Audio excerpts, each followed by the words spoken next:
buenas tardes, bienvenidos a nuestro segundo capítulo de la burbuja jurídica en la clasificación de las obligaciones. Hoy vamos a tener diversos invitados con preguntitas como clasificación de las obligaciones. Entonces podemos ver las accesorias, las principales y demás. Así que vamos a ello. Vamos a ver si responden de la misma forma que en la burbuja pasada. Bueno, vamos a conocer a nuestro primer participante de este segundo episodio. ¿Quién es? Majo. Bueno, tu pregunta es, ¿qué es una obligación general? Está fácil, cuéntanos. Se considera una obligación principal aquella cuya existencia, eficacia y desarrollo funcional es totalmente autónoma e independiente, claramente, pues que no depende de otra. Entonces, un ejemplo es la entrega de un auto en tal fecha. Si no lo hace, paga como un valor por cada día de demora pues en efectuar la entrega.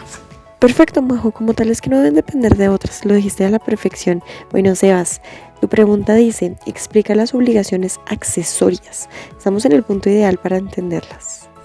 En el derecho colombiano las podemos encontrar en el artículo 1610 y este nos explica que una obligación accesoria es toda aquella la cual está subordinada a una obligación principal. Las obligaciones principales las encontramos en el artículo 1609. La obligación accesoria no existe por sí misma, sino que es dependiente de una obligación principal y tiene como objetivo garantizar el cumplimiento de esta obligación principal. En pocas palabras, una obligación accesoria es una obligación secundaria que se establece para garantizar el cumplimiento de una obligación principal.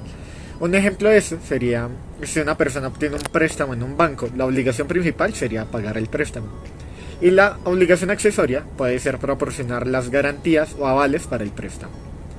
La obligación accesoria no es independiente de la obligación principal y su incumplimiento puede llevar a sanciones y consecuencias para la obligación principal.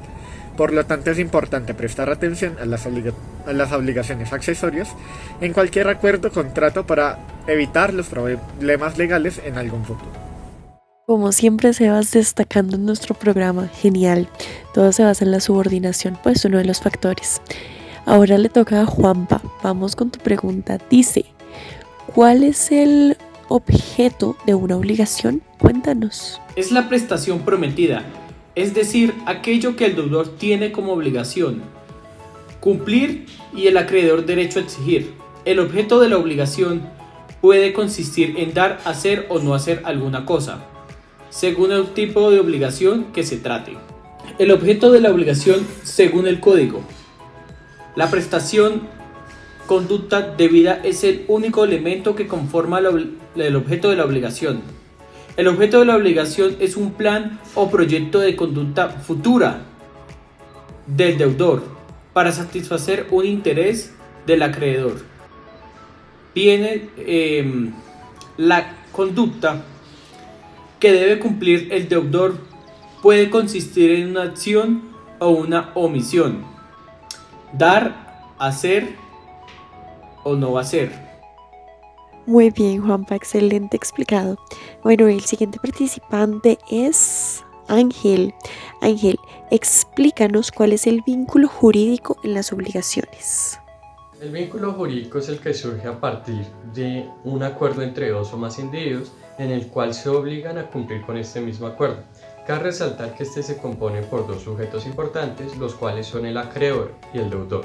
El acreedor es el cual proporciona el beneficio y el deudor es aquel que adquiere el beneficio y se compromete a cumplir o a pagar este beneficio posteriormente. Un claro ejemplo de esto sería en un contrato de préstamo en el cual el acreedor le presta cierta cantidad de dinero al deudor y el deudor se compromete a pagarlo en determinada fecha. Cabe resaltar que el vínculo jurídico es la relación de poder y deber correlativas de los dos sujetos. Perfecto, una de las mejores respuestas, muy concreta pero demasiado completa. Bueno, el siguiente turno y nuestro último participante, Andrés. Tu pregunta dice, ¿cuáles son los sujetos de las obligaciones? Cuéntanos. Digamos que la obligación es una relación jurídica que hay entre dos sujetos, sujeto activo y el sujeto pasivo. El sujeto activo sería un acreedor o varios. Y el pasivo sería como un deudor o varios deudores, dependiendo del tipo de contrato que le formará dos partes. que los sujetos se dividen en dos formatos. Que uno sería la dualidad, que sería entre un acreedor y un deudor. Que un sujeto fijo fue un sujeto variables. Que se forman una parte de una sección dividida en tres, que sería la activa, o la pasiva, o la mixta. La dualidad. Ahora seguimos con una pluralidad que puede ser un conjunto de demasiados. Ejemplo, puede ser como hay conjunta o solidaridad. Conjunta sería en activa, pasiva o mixta, como también la solidaridad. En propiedad podemos poner, digamos, en contrato escrito, el acreedor puso que había una deuda de un dinero prestado a dos deudores. O puede ser que un deudor le deba a dos acreedores conjuntos. La propiedad se puede muy variada, puede ser como un simple deudor y varios acreedores, o un simple acreedor y varios deudores. Así podemos decir que los sujetos de la obligación variando siempre con su tipo, su conjunto. También depende de los contratos, que hay unos contratos verbales que casi no se han escrito, o los formales, que son sé que, si no mal me acuerdo, había unos contratos escritos que solamente pueden haber un simple deudor, como por eso se explica en la dualidad. Genial. Ahora vamos con nuestra última ronda y aquí solamente hay una persona que nos va a responder. Vamos a ver quién es el afortunado. Bueno, en este caso afortunada, Majo. Cuéntanos, ¿cuál es la regla general de una obligación? Esta es la única pregunta de esta ronda. Principalmente las obligaciones tienen una regla general, que es que ellas son totalmente independientes, una de otra. Entonces, se fundan únicamente pues en la causa que las origina, claramente. Sin embargo, existen como ciertos casos en los cuales la razón de ser de una obligación está sobre otra o pues depende de otra. Hemos concluido nuestro segundo episodio de la burbuja jurídica, con participantes increíbles, con muchas respuestas y mucho conocimiento.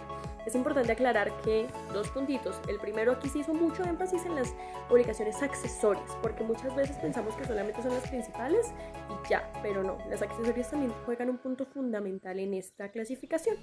Así que esperamos que les quede muy claro, aparte que no es un solo acreedor o un solo deudor, sino pueden haber varios. Cualquier duda, estamos los chicos de Burbuja Jurídica para solucionársela, y adicional ahora vamos a hacerles preguntitas a ustedes, así que esperamos que hayan puesto mucha atención y vamos a ello.